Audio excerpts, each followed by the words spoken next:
Hello, welcome to Lincy's link. എല്ലാ കൂട്ടുകാർക്കും ലിൻസീസ് ലിങ്കിലേക്ക് സ്വാഗതം. ഇന്നത്തെ വീഡിയോയിൽ നമ്മൾ കാണാൻ പോകുന്നത് നല്ല ബ്യൂട്ടിഫുൾ ആയിട്ടുള്ള ക്രിസാന്തമം, നമ്മുടെ ഈ ജമന്തി ചെടിയെക്കുറിച്ചാണ്. ഇത് ആരും വിഷമിക്കേണ്ട കാര്യമില്ല. ഇത് വളരെ ഈസിയായിട്ട് നമുക്കിതിൻ്റെ പുതിയ ചെടികളൊക്കെ പിടിപ്പിച്ചെടുക്കാൻ പറ്റും. അന്നേരം അതെങ്ങനെയാണെന്നുള്ളൊരു ടിപ്പാണ് ഇന്നത്തെ വീഡിയോയിൽ മെയിനായിട്ട് ഞാൻ നിങ്ങളുമായിട്ട് ഷെയർ ചെയ്യാൻ പോകുന്നത്. അതിൻ്റെ കൂടെ തന്നെ ഈ പ്ലാന്റിൻ്റെ കംപ്ലീറ്റ് കെയറും ഇന്ന് ഞാൻ നിങ്ങളുമായിട്ട് ഷെയർ ചെയ്യുന്നുണ്ട്. ഓക്കെ ഫ്രണ്ട്സ്, അപ്പോൾ ആരും പേടിക്കേണ്ട, എല്ലാവരും ഈ ചെടി ഉണങ്ങിപ്പോകുന്നൊന്നും പേടിക്കേണ്ട. എല്ലാവരും ധൈര്യമായിട്ട് വാങ്ങിച്ചോ. എന്നിട്ട് നമ്മൾ കുറച്ച് നല്ലതുപോലെ ഒന്ന് കെയർ ചെയ്യണം, അത്ര മാത്രമേ ഉള്ളൂ. ഓക്കെ, ഈ ക്രിസാന്തമം എന്ന് പറയുന്ന നമ്മുടെ ഈ ജമന്തി ചെടിയെ വളരെ ബ്യൂട്ടിഫുള്ളാണ്. ഒരുപാട് കളർ വേരിയൻസ് ഉണ്ട് ഈ പ്ലാന്റിന്. നമ്മുടെ വൈറ്റ്, മഞ്ഞ, അതേപോലെ പർപ്പിള്, അങ്ങനെ ഡിഫറെൻറ്റ് കളേഴ്സ് ഉണ്ട്. അതിൻ്റെ നേറ്റീവ് എന്ന് പറഞ്ഞാൽ ഈസ്റ്റ് ഏഷ്യയും അതുപോലെ തന്നെ ചൈനയൊക്കെ ആണെന്നാണ് പറയപ്പെടുന്നത്. അതുപോലെ തന്നെ ഇത് നമ്മൾ ബൊക്കകളിലൊക്കെ ഉണ്ടാക്കാൻ വളരെ ബ്യൂട്ടിഫുള്ളായിട്ട് വെക്കുന്ന ഒരു പൂ കൂടിയാണ് ഈ ക്രിസാന്തമത്തിൻ്റെ പൂ. അതുതന്നെ ഇത് പൂ നമ്മൾ പിടിക്കുകയാണെങ്കിൽ തന്നെ ഇത് നല്ല ബഞ്ചായിട്ടാണ് ഇത് നിൽക്കുന്ന കണ്ടാൽ തന്നെ നമുക്ക് തോന്നും ഒരു ബൊക്കയാണെന്ന് സംശയം തോന്നും. അതുപോലെ നല്ല രസമാണ് ഈ ചെടി കാണാൻ വേണ്ടിയിട്ട്. ഇത് നമുക്ക് പിടിപ്പിച്ചെടുക്കാൻ വളരെ ഈസിയാണ്. അതായത് ഇതിൻ്റെ നമ്മുടെ ഇളം നാമ്പ് മണ്ടയിൽ കിളിച്ചു വരുന്ന കുറച്ച് തുമ്പ് നമുക്ക് കിട്ടിക്കഴിഞ്ഞാൽ ഈസിയായിട്ട് നട്ടു വെച്ച് കഴിഞ്ഞാൽ ഇത് വേര് പിടിക്കാനും എളുപ്പമാണ്. അതുപോലെ തന്നെ വേര് പിടിക്കാനുള്ള ഈസി മാർഗം കൂടി ഇന്നത്തെ വീഡിയോയിലുണ്ട്. അപ്പോൾ ലിൻസീസ് ലിങ്ക് ആദ്യമായിട്ട് കാണുന്ന ഏതെങ്കിലും കൂട്ടുകാരുണ്ടെങ്കിൽ ഒന്ന് സബ്സ്ക്രൈബ് ചെയ്യുക. അതിനോടൊപ്പം തന്നെ അതിൻ്റെ അടുത്തായിട്ടൊരു ബെൽ ബട്ടൺ ഉണ്ട്. അതിൽ ഓൾ എന്ന ഓപ്ഷൻ പ്രസ് ചെയ്താൽ ഞാൻ അപ്ഡേറ്റ് ചെയ്യുന്ന എല്ലാ വീഡിയോസും നിങ്ങൾക്ക് കിട്ടുന്നതായിരിക്കും. ഓക്കെ ഫ്രണ്ട്സ്, ഈ ക്രിസാന്തമത്തിൻ്റെ നമ്മൾ ഇതേപോലെ പഴുത്ത് ഉണങ്ങി വരുന്ന ഇലകൾ അപ്പോൾ തന്നെ കട്ട് ചെയ്ത് മാറ്റണം. അതുപോലെ തന്നെ നിങ്ങൾ നോക്കുമ്പോൾ ഇതിൽ ഏതെങ്കിലും ഇലകൾ മൂത്തിരിക്കുന്നതായിട്ടോ അല്ലെങ്കിൽ പഴുത്തതായിട്ടോ ഒക്കെ തോന്നുകയാണെങ്കിൽ അപ്പോൾ തന്നെ പറിച്ചു കളയുക. ഇല്ലെങ്കിൽ അത് ഉണങ്ങി ബാക്കി ഉള്ളതും കൂടെ ഉണങ്ങി ഫുൾ ചെടി നശിച്ചു പോകാനുള്ളൊരു ചാൻസ് ഉണ്ട്. അതുപോലെ തന്നെ പൂ വന്നതിന് ശേഷം പൂവൊക്കെ ഇതിപ്പോൾ നല്ല ഫ്രഷ് പൂവായിട്ടിരിക്കുകയാണ്. ഇതൊക്കെ ഉണങ്ങി പോവുകയാണെങ്കിൽ അപ്പോൾ തന്നെ നിങ്ങൾ കട്ട് ചെയ്ത് മാറ്റിക്കഴിഞ്ഞാൽ, അതായത് പ്രൂൺ ചെയ്യുക. ആ പൂവിൻ്റെ തൊട്ട് ഒരു 2-3 ഇഞ്ച് താഴെ വെച്ച് ജസ്റ്റ് അങ്ങ് കട്ട് ചെയ്ത് കളയുക. ആ കട്ട് ചെയ്ത് കളയുന്ന ഭാഗത്ത് വെച്ച് തന്നെ ഇതിൻ്റെ പുതിയ ബ്രാഞ്ചസ് വരാനും വീണ്ടും ഇതുപോലെ ബ്രാഞ്ച് വന്ന് പുതിയ മുട്ടുകളും പൂവുകളും വരും. അതാണ് ഈ പ്ലാന്റിൻ്റെ ഒരു കെയർ. അതുപോലെ ഇത് കണ്ടില്ലേ, ഇപ്പോൾ ഇതിൻ്റെ അകത്തൊക്കെ ഉണങ്ങിയ പൂക്കൾ വന്ന് തുടങ്ങിയിട്ടുണ്ട്. നമ്മൾ വിചാരിക്കും അയ്യോ ഇതെന്ത്, നമ്മൾ ഉണങ്ങി ഇങ്ങനെ തന്നെ അങ്ങ് നിർത്തിയേക്കും. ഇങ്ങനെ നിർത്തിക്കഴിഞ്ഞാൽ പറ്റുന്ന ഒരു കുഴപ്പമെന്ന് പറഞ്ഞാൽ ബാക്കിയുള്ള ഭാഗങ്ങളും ഉണങ്ങി ചെടി ഫുൾ നശിച്ചു പോകാനുള്ളൊരു ചാൻസ് ഉണ്ട്. അതുകൊണ്ട് ഇത് ഞാൻ ഈ ഒരു 2-3 ഇഞ്ച് താഴെ വെച്ച് ഇതേപോലെ കട്ട് ചെയ്യുകയാണ്. നമ്മൾ ഈ കട്ട് ചെയ്ത് എടുക്കുന്നത് വെറുതെ കളയേണ്ട കാര്യമില്ല. ഇത് വേര് പിടിപ്പിച്ച് പുതിയ തൈയായിട്ട് നമുക്ക് മാറ്റാൻ പറ്റും. അതാണ് ഈ ക്രിസാന്തമത്തിൻ്റെ ഒരു പ്രത്യേകത. വളരെ ഈസി ആയിട്ട് പ്രൊപ്പഗേറ്റ് ചെയ്തെടുക്കാൻ പറ്റും. മുകളിലെയോ അല്ലെങ്കിൽ എവിടുന്നെങ്കിലും ഒരു ചെറിയൊരു തുമ്പ് കട്ട് ചെയ്ത് എടുത്തു കഴിഞ്ഞാൽ നമുക്കിതിൻ്റെ തൈ ഉണ്ടാക്കിയെടുക്കാൻ പറ്റും. ഇത് കണ്ടില്ലേ, ഇത് പൂവ് അങ്ങ് ഡ്രൈ ആയി ഉണങ്ങിപ്പോവുകയാണ്. അതുപോലെ തന്നെ ഈ ഉണങ്ങിയ പൂവ് നമ്മൾ ഒന്നുകൂടെ ഉണക്കി എടുത്തു കഴിഞ്ഞാൽ അതിൽ നിന്ന് കിട്ടുന്നതിൽ സീഡുണ്ട്, വിത്തുകളുണ്ട്. അത് പാകിയും നമുക്ക് പുതിയ തൈകൾ ഉണ്ടാക്കിയെടുക്കാൻ പറ്റും. അത് കൂടാതെ തന്നെ ഇത് കണ്ടില്ലേ, ഇത് ഒത്തിരി മൂക്കാത്ത ഒരു ചെറിയ കുഞ്ഞു ഫ്ലവറായിരുന്നു. ഇതിനകത്ത് സീഡുണ്ടോ എന്നറിയത്തില്ല. ഒരു സാമാന്യം വലിപ്പമുള്ള പൂവിൽ നിന്നാണ് നമ്മൾ സീഡ്സൊക്കെ എടുക്കാറുള്ളത്. അതുപോലെ തന്നെ ഈ ചെടിയുടെ ചുവട്ടിൽ നിന്നും തൈകൾ മുളച്ച് വരും. അതായത് ഇതിൻ്റെ വേരെന്ന് പറഞ്ഞാൽ നമ്മൾ മറ്റുള്ള ചെടികളെ പോലെ അങ്ങ് താഴോട്ടങ്ങ് പോകത്തില്ല. ഡീപ്പ് റൂട്ടഡ് അല്ല, ഉപരിതലത്തിലാണ്. അന്നേരം ആ മുകളിൽ നിന്ന് തന്നെ പുതിയ തൈകൾ ഇതിൻ്റെ പൊട്ടി മുളച്ച് വരും. ഇത് കണ്ടില്ലേ, എന്ത് ഭംഗിയാണല്ലേ. അതേപോലെ തന്നെ നമ്മൾ കട്ട് ചെയ്ത് കൊടുക്കുന്നതിനനുസരിച്ച് ഇതിന് കൂടുതൽ ബ്രാഞ്ചസ് വരും. ഒരിക്കലും നമ്മൾ ഒറ്റ കമ്പായിട്ട് കിളിച്ചു വിടാൻ ഈ ചെടിയെ അനുവദിക്കരുത്. നിങ്ങൾ വാങ്ങിക്കുന്നത് ഒരു കമ്പായിട്ടാണ് നിങ്ങൾ വാങ്ങിക്കുന്നതെങ്കിൽ വാങ്ങിക്കുന്ന ഉടനെ തന്നെ കട്ട് ചെയ്ത് വിടുക. ഇങ്ങനെ കട്ട് ചെയ്ത് കഴിഞ്ഞാൽ ഇത് കണ്ടില്ലേ എത്ര ബ്രാഞ്ചസ് ആണ് ഇതിൻ്റെ അകത്ത്. ഇതെല്ലാം പ്രൂൺ ചെയ്ത് കട്ട് ചെയ്തതിന് ശേഷം വരുന്ന ബ്രാഞ്ചസ് ആണ്. ഇങ്ങനെ ബ്രാഞ്ച് വന്നു കഴിഞ്ഞാൽ ഉടൻ തന്നെ പൂക്കൾ വരികയും ചെയ്യും. കണ്ടില്ലേ, ചെറിയ കമ്പുകളൊക്കെ ഉണ്ടെങ്കിൽ അതൊക്കെ അങ്ങ് കട്ട് ചെയ്ത് മാറ്റുക. പിന്നെ നമ്മൾ നഴ്സറികളിൽ നിന്ന് വാങ്ങിക്കുന്ന ചെടികൾ വീട്ടിൽ കൊണ്ടുവന്നു കഴിഞ്ഞാൽ പ്രത്യേകം ശ്രദ്ധിക്കണം.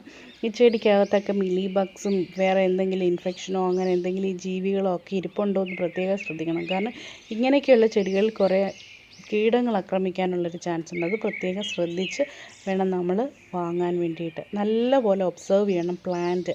എന്തെങ്കിലും ഇൻഫെക്ഷൻ, പൂപ്പൽ ഇൻഫെക്ഷനോ അങ്ങനെ എന്തെങ്കിലും ഉണ്ടോ എന്ന് നോക്കി ഇല്ല എന്ന് ഉറപ്പാക്കിയതിന് ശേഷം മാത്രം ഈ ചെടി വാങ്ങിക്കുക.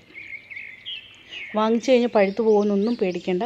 മിക്കവരുടെയും ചെടി പഴുത്തു പോകാനുള്ളൊരു കാരണമെന്ന് പറയുന്നത് ഓവർ വാട്ടറിങ് ആണ്. ഈ ചെടിക്ക് ഒത്തിരി വെള്ളം വേണ്ട. നമ്മൾ ഒരു പ്രാവശ്യം വെള്ളം ഒഴിച്ച് കഴിഞ്ഞതിന് ശേഷം അതിൻ്റെ ആ മണ്ണ് കംപ്ലീറ്റ് ഡ്രൈ ആയെന്ന് ഉറപ്പാക്കിയതിന് ശേഷം മാത്രമേ അടുത്ത വെള്ളം കൊടുക്കാവൂ. അതുകൊണ്ടാണ് ഒരുപാട് വെള്ളം വന്നതിൻ്റെ വേര് പെട്ടെന്ന് തന്നെ ചീഞ്ഞു പോകാനുള്ളൊരു ചാൻസ് ഉണ്ട്. അതുകൊണ്ട് അങ്ങനെയാണ് പെട്ടെന്ന് തന്നെ ഈ ചെടി വാടി പഴുത്തൊക്കെ പോകുന്നത്. അത് ഒന്ന് ശ്രദ്ധിക്കുക. പിന്നെ നിങ്ങൾ റീപോർട്ട് ചെയ്യാൻ നേരവും പ്രത്യേകം ശ്രദ്ധിക്കണം. നല്ലതുപോലെ ഇതിൻ്റെ വെള്ളമൊക്കെ വാർന്നു പോകാൻ തക്ക രീതിയിൽ നല്ല ഹോൾസ് ഇട്ടതിന് ശേഷം മാത്രമേ അതിൻ്റെ അകത്ത് നമ്മൾ പോട്ടിംഗ് സോയിൽ നിറയ്ക്കാൻ പാടുള്ളൂ. ഇതിൻ്റെ ഇലകളൊക്കെ കണ്ടില്ലേ, നല്ല പച്ചപ്പോട് കൂടിയാണ് നിൽക്കുന്നത്. എന്ത് രസമാണ് ഇത് കാണാൻ തന്നെ അല്ലേ. പിന്നെ നമ്മുടെ ജമന്തി ചെടികൾ പ്രത്യേകം ശ്രദ്ധിക്കേണ്ട വേറൊരു കാര്യമെന്ന് പറഞ്ഞാൽ നമ്മൾ എപ്പോഴും ഒത്തിരി വളമൊന്നും കൊടുക്കേണ്ട കാര്യമില്ല. ഒരു ജൂൺ ജൂലൈ ആകുമ്പോഴത്തേക്ക് നമ്മളൊന്ന് ഫെർട്ടിലൈസ് ചെയ്ത് കൊടുക്കുക. ഫെർട്ടിലൈസ് ചെയ്യുകയെന്ന് വെച്ച് കഴിഞ്ഞാൽ നമ്മുടെ വീട്ടിലുള്ള ഓർഗാനിക് തേയിലയുടെ മട്ട്, തേയിലപ്പൊടി അതേപോലെ തന്നെ വെള്ളത്തിൽ ഡൈല്യൂട്ട് ചെയ്ത് വേണമെങ്കിൽ നിങ്ങൾക്ക് ഒഴിച്ചു കൊടുക്കാൻ പറ്റും. പിന്നെ സവാളയുടെ നീര്, അതൊക്കെ നിങ്ങൾ ഒഴിച്ചു കൊടുക്കുകയാണെങ്കിൽ ചെടി പെട്ടെന്ന് നല്ലതുപോലെ പുഷ്പിക്കും. പിന്നെ സൂപ്പർ ഫോസ്ഫേറ്റ് ഉണ്ട്. സൂപ്പർ ഫോസ്ഫേറ്റ് ഒരു നുള്ളിട്ട് കൊടുത്താൽ മതി, ചെടി നിറയെ പൂക്കളുണ്ടാകും.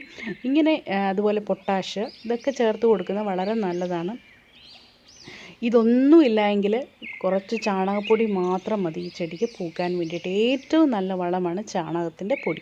അന്നേരം ചാണകത്തിൻ്റെ നല്ല ഉണങ്ങിയ ചാണകപ്പൊടി ഇച്ചിരി ഇട്ട് കൊടുത്തതിന് ശേഷം മണ്ണൊക്കെ ഒന്ന് ഇളക്കി കൊടുക്കുക. അങ്ങനെ ചെയ്താൽ നല്ലതുപോലെ വെള്ളം ഒഴിച്ചു കൊടുക്കുക. വെള്ളം നല്ലതുപോലെ വാർന്നു പോവുകയും വേണം, കെട്ടിക്കിടക്കാൻ പാടില്ല. ഇങ്ങനെയാണെങ്കിൽ ഇതേപോലെ നിറയെ മുട്ടുകൾ കിളിച്ച് വരുന്നത് നിങ്ങൾക്ക് കാണാൻ പറ്റും. ഒരു പ്രാവശ്യം ഈ ടിപ്സൊക്കെ ഒന്ന് ചെയ്ത് നോക്കുക, നിറയെ പൂക്കളായിട്ട് വരുന്നത് കാണാൻ പറ്റും. പിന്നെ ഒരു കാര്യം നിങ്ങൾ ശ്രദ്ധിക്കേണ്ടത്, ഇത് നമ്മൾ ചെടി ഒരിക്കലും വാങ്ങിച്ചതിന് ശേഷമോ അല്ലെങ്കിൽ നടുന്ന ഒരുപാട് സൺലൈറ്റ്, ഭയങ്കര ഹാർഷായിട്ടുള്ള സൺലൈറ്റ്, സൂര്യപ്രകാശമുള്ള ഏരിയയിൽ ഈ ചെടി വെക്കരുത്. അങ്ങനെ ഉള്ളിടത്ത് വെച്ച് കഴിഞ്ഞാൽ ചെടി പെട്ടെന്ന് ഉണങ്ങിപ്പോകാനുള്ളൊരു ചാൻസ് ഉണ്ട്. ഉണങ്ങിപ്പോകുക എന്ന് പറഞ്ഞാൽ ഇത് കണ്ടില്ലേ, ഇതിൻ്റെ താഴത്തെയൊക്കെ ഇലകൾ അതുപോലെ ഫുള്ള് പൂവും കരിഞ്ഞു പോവും. പൂവൊക്കെ നമ്മുടെ ഇത്രയും ചൂടത്തൊന്നും ഈ ചെടിക്ക് അത്ര അങ്ങോട്ട് വരാനുള്ളൊരു കഴിവില്ല. അതുകൊണ്ട് തന്നെ കുറച്ച് ഷെയ്ഡുള്ള ഏരിയ നോക്കി വെക്കുക. ഈ കാര്യങ്ങളൊക്കെ ശ്രദ്ധിക്കുക. പിന്നെ മഴയത്ത് ഒരുപാട് മഴയുള്ള ഹെവി റെയിനുള്ള ഏരിയയിൽ കൊണ്ട് വെക്കരുത്. ഞാൻ നേരത്തെ പറഞ്ഞതുപോലെ തന്നെ ഇതിൻ്റെ വേര് പെട്ടെന്ന് ചീഞ്ഞു പോകും. അങ്ങനെ മഴക്കാലത്തൊക്കെ നമ്മൾ ഇത് തണലത്ത് കൊണ്ട് വെക്കുക. തണലെന്ന് പറയുന്നത് നമ്മുടെ ഷെയ്ഡുള്ള ഏരിയയിൽ, മഴ ഇങ്ങനെ ഡയറക്റ്റായിട്ട് ഈ ചെടിയുടെ മണ്ടയിലോട്ട് വീഴാത്ത ഏരിയ നോക്കി കൊണ്ടുവെക്കുക. അങ്ങനെ വെച്ച് കഴിഞ്ഞാൽ ചെടി നല്ലതുപോലെ നമുക്ക് എല്ലാ സീസണിലും ഒരു ചെടി വാങ്ങിച്ചു കഴിഞ്ഞാൽ കുറേ നാൾ നമുക്കിത് നമ്മുടെ വീട്ടിൽ പൂക്കളുമായിട്ട് നിൽക്കുന്നത് കാണാൻ പറ്റും. പിന്നെ നിങ്ങളൊരു ചെടി വാങ്ങിയതിന് ശേഷം കട്ട് ചെയ്ത് പുതിയ ചെടികൾ ഉണ്ടാക്കാൻ ശ്രമിക്കുക. അന്നേരം നമുക്ക് അതിൻ്റെ ഒരു വംശം നശിച്ചു പോകാതെ നമുക്ക് കുറേ ചെടികൾ നമുക്ക് കിട്ടും, നമ്മുടെ വീട്ടിലുണ്ടാകും. ഇത് കണ്ടില്ലേ, ഇത് ഒക്കെ നോക്കിയാൽ നിങ്ങൾക്ക് മനസ്സിലായി. ഇത് ഈ കമ്പ് വേണമെങ്കിൽ നമുക്ക് മുറിച്ചെടുത്ത് പുതിയ തൈ ഉണ്ടാക്കിയെടുക്കാൻ പറ്റും. അന്നേരം ഞാൻ പുതിയതായിട്ട് എങ്ങനെ നമുക്ക് തൈ ഉണ്ടാക്കിയെടുക്കാമെന്നാണ് ഇനിയും കാണിക്കാൻ പോകുന്നത്. കണ്ട് ഈ കനത്തിലുള്ള ഒരു കമ്പ് നോക്കി നമ്മൾ കട്ട് ചെയ്തെടുക്കുമ്പോൾ നമ്മൾ ശ്രദ്ധിക്കുക, ഇതേപോലെ ചരിച്ച് വെട്ടിയെടുക്കണം. ഇങ്ങനെ ചരിച്ച് വെട്ടിയെടുക്കുന്നത് എന്തിനാണെന്ന് ചോദിച്ചാൽ പെട്ടെന്ന് ചെടികൾക്ക് റൂട്ട് വരാനുള്ളൊരു സ്റ്റിമുലേഷൻ നമ്മളിങ്ങനെ ചരിച്ചൊരു 45 ഡിഗ്രി ആംഗിളിൽ കട്ട് ചെയ്തെടുക്കുകയാണെങ്കിൽ കിട്ടും. അതിന് വേണ്ടിയിട്ടാണ് നമ്മൾ അങ്ങനെ ചെയ്യുന്നത്.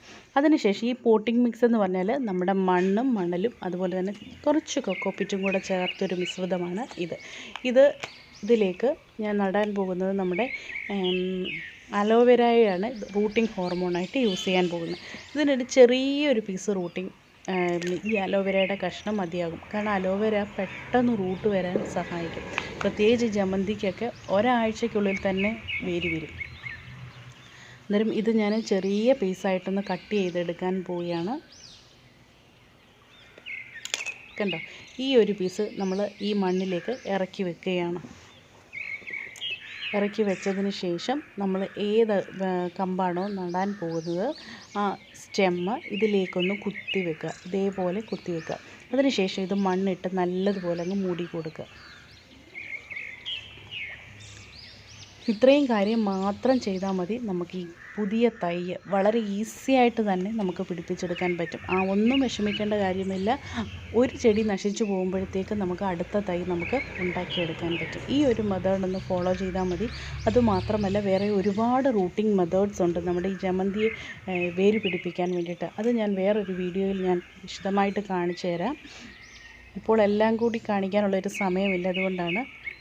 അതുപോലെ തന്നെ നമ്മൾ ഇതുപോലെ ഇച്ചിരി കുറച്ച് വലിപ്പമുള്ള ലീവ്സൊക്കെ ഉണ്ടെങ്കിൽ അതൊക്കെ അങ്ങ് കട്ട് ചെയ്ത് മാറ്റിയേക്കുക. ഇനി ഇത് കൊണ്ടുപോയി ഒരിക്കലും കൊണ്ട് സൺലൈറ്റിൽ വെക്കരുത്. നല്ല തണലുള്ള ഒരു ഏരിയ നോക്കി അവിടെ വേണം വെക്കാൻ വേണ്ടിയിട്ട്. ഇപ്പം ഞാനിത് നനയ്ക്കുന്നില്ല, കാരണം ഈ സോയിലിന് ചെറിയൊരു നനവുണ്ട്. അതുകൊണ്ട് തന്നെ ഞാൻ നനയ്ക്കുന്നില്ല, ഇതുപോലെ വെച്ച് കൊടുക്കുകയാണ്. ഓക്കെ, ഇനി അടുത്ത ഒരു മെത്തേഡ് ഞാൻ കാണിച്ചു തരാം. വേറൊരു റൂട്ടിംഗ് മെത്തേഡാണ്. ഇതും ആ സെയിം പോട്ടിംഗ് മിക്സ് തന്നെയാണ് നിറച്ചേക്കുന്നത്. ഇത് മണ്ണ് നമ്മൾ നല്ലതുപോലെ ഫേമായിട്ടൊന്ന് കട്ടിയായിട്ടൊന്ന് നല്ലപോലെ പ്രസ് ചെയ്ത് വെച്ച് കൊടുക്കുക. ഇനി ഞാനിത് റൂട്ടിംഗ് ഹോർമോണായിട്ട് നമ്മുടെ ആർട്ടിഫിഷ്യൽ വാങ്ങിക്കുന്ന റൂട്ടിംഗ് ഹോർമോണാണ് യൂസ് ചെയ്യുന്നത്. പൗഡേർഡ് ആയിട്ടുള്ളതാണ്. ഇതിലേക്ക് നമ്മുടെ നടാനുള്ള സ്റ്റെം അല്ലെങ്കിൽ കമ്പ് ഇതുപോലെ നല്ലതുപോലെ ഒന്ന് കവർ ചെയ്ത് മുക്കിയെടുക്കുക. എല്ലാ ഭാഗത്തും റൂട്ടിംഗ് ഹോർമോൺ ആയിട്ടുണ്ട്. ഇനി ഇത് നമ്മൾ മണ്ണിലേക്ക് ജസ്റ്റ് ഇറക്കി വെക്കുക മാത്രം ചെയ്താൽ മതി. ഇത് കണ്ടോ, ജസ്റ്റ് ഇതേപോലെ മണ്ണിലേക്കൊന്ന് പ്രസ് ചെയ്ത് ഇറക്കി വെച്ച് കൊടുക്കുക. അതിനുശേഷം മണ്ണിട്ട് നല്ലതുപോലെ ഇതേപോലെ മണ്ണ് വെച്ചൊന്ന് പ്രസ് ചെയ്ത് കൊടുക്കുക. ഇതേപോലെ ഒന്ന് പ്രസ് ചെയ്ത് കൊടുക്കുക. ഇത് നല്ല ഫേമായിട്ട് നിൽക്കണം. ഇത് കാറ്റടിച്ചിട്ടൊന്നും താന്ന് വീണ് പോകാതെ നല്ലതുപോലെ പ്രസ് ചെയ്ത് വെച്ച് കൊടുക്കുക. മണ്ണ് നല്ല ഉറപ്പ് വേണം. ഇങ്ങനെ വെച്ച് കൊടുക്കുക. ഇങ്ങനെ വെച്ച് കഴിഞ്ഞാൽ പെട്ടെന്ന് മീൻസ് ഒരാഴ്ചയ്ക്കുള്ളിൽ തന്നെ വേര് വരുന്നതാണ്. ഇനി മണ്ണ് നല്ലതുപോലെ ഡ്രൈ ആയതിനു ശേഷം മാത്രമേ വെള്ളം ഒഴിച്ച് കൊടുക്കാവൂ. ഇപ്പം മണ്ണിനൊരു ചെറിയൊരു വെള്ളമയമുണ്ട്, അതുകൊണ്ടാണ് ഞാൻ നനച്ച് കൊടുക്കാത്തത്. ഡ്രൈ ആകുമ്പോൾ ഒഴിച്ചു കൊടുക്കും. ഓക്കെ, അതുപോലെ കൂട്ടുകാരാരെങ്കിലും ഇൻസീസ് ലിങ്ക് ഇതുവരെ സബ്സ്ക്രൈബ് ചെയ്യാത്തവരുണ്ടെങ്കിൽ പ്ലീസ് സബ്സ്ക്രൈബ് ചെയ്യുക. നിങ്ങളുടെ ഫ്രണ്ട്സിനൊക്കെ ഷെയർ ചെയ്ത് കൊടുക്കുക. പിന്നെ ഈ വീഡിയോ ലൈക്ക് ചെയ്യാനും അതുപോലെ കമൻറ്റ് ചെയ്യാനും മറക്കരുത്. Okay friends, bye. See you next video. Bye.